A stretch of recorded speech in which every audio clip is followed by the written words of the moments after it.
Каждому знаком жизнерадостный и трогательный цветок ромашки. Издавна ромашку именовали как королеву лугов и полей, обладающую не только красотой, но и также великолепными целительными свойствами, которые по сей день применяются в медицине и косметологии.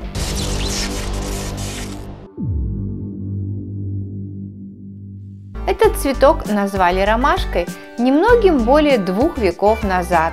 Название заимствовано с польского языка и происходит от латинского «романа» – «римское». Первым растением так называли поляки уже в середине XVI века, описав его как романов цвет. От слова «роман» и образовалась уменьшительная форма слова «ромашка». Другие используемые в народе названия ромашки – марьяшка, ромонок, поповник, белюшка, солнечник, белоголовник, маргун, румянок, романова трава, камила. Существует легенда о том, что ромашка – это лесная фея, которая влюбилась в пастуха. Фея доверила пастуху не только свое сердце, но и тайны врачевания растениями. Пастух, узнав о силе цветов и трав, начал лечить людей за большие деньги, забыв свою преданную учительницу. Фея не дождалась пастуха, стала горько плакать, и каждая ее слезинка превращалась в прекрасный цветок.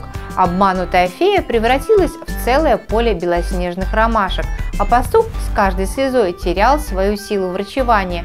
Пастух однажды вспомнил о любившей его фее, но на поле увидел только нежные цветы. Так ромашки стали приносить людям неоценимую пользу в память о бескорыстной любви лесной феи. Славяне ромашку почитали всегда, она использовалась и в лечебных целях, и в качестве подарка тому, кто очень нравится. Росла она повсеместно и радовала глаз своим солнечным цветением с самых древних времен. Ни для кого не секрет, что еще с давних времен знахари, целители и медики использовали цветы ромашки для лечения многих недугов. И неудивительно, что она по сегодняшний день не утратила свою популярность и все так же применяется в лекарственных целях. Во многих странах мира ромашка стоит на первом месте среди других цветов, как растение, на котором гадают. По традиции девушки выдергивали лепестки ромашки по очереди, приговаривая «любит, не любит», пока не останется всего один, который станет ответом на их вопрос. Древние народы ассоциируют цветок с добром, которое побеждает зло, поэтому считается, что ромашка способна погасить конфликты в доме и примирить людей. Также известно, что она отличный антидепрессант и обладает снотворным свойством.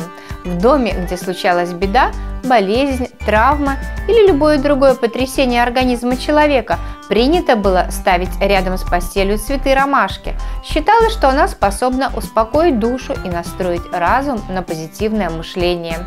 В народе говорят, в тех местах, где прорастает ромашка, можно услышать, как она шепчет о чем-то. И это действительно так. Во время дуновения ветра лепестки цветов начинают шелестеть, издавая определенные звуки, которые и напоминают невнятный тихий шепот. Тибетские монахи изготавливали необычный настой ромашки для омолаживания. Для того, чтобы он подействовал, необходимо было выпить напиток перед сном. На утро процедуру повторяли, слегка изменяя состав настоя. Монахи делали зелье на определенное количество приемов, после чего курс лечения повторяли спустя 5 лет. Когда-то в Центральной Африке росло множество видов этого растения, их насчитывается около 350, но суеверия племен просто уничтожили некоторую часть. Жившие на то время народы считали, что ромашка привлекает злых духов, и именно это подтолкнуло их к полному сожжению цветов. Насыщенный настой ромашки женщины во многих странах использовали в качестве красителя для волос. Правда, такой краситель подходит для светловолосых женщин.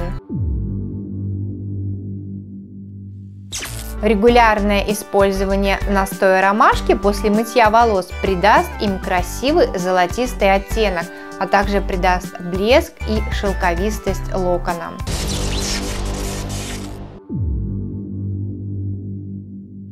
Ромашки всегда олицетворяли чистоту, доброту, любовь, являясь таким дорогим украшением нашей жизни.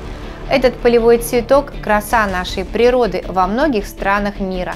Ромашка считается цветком счастья.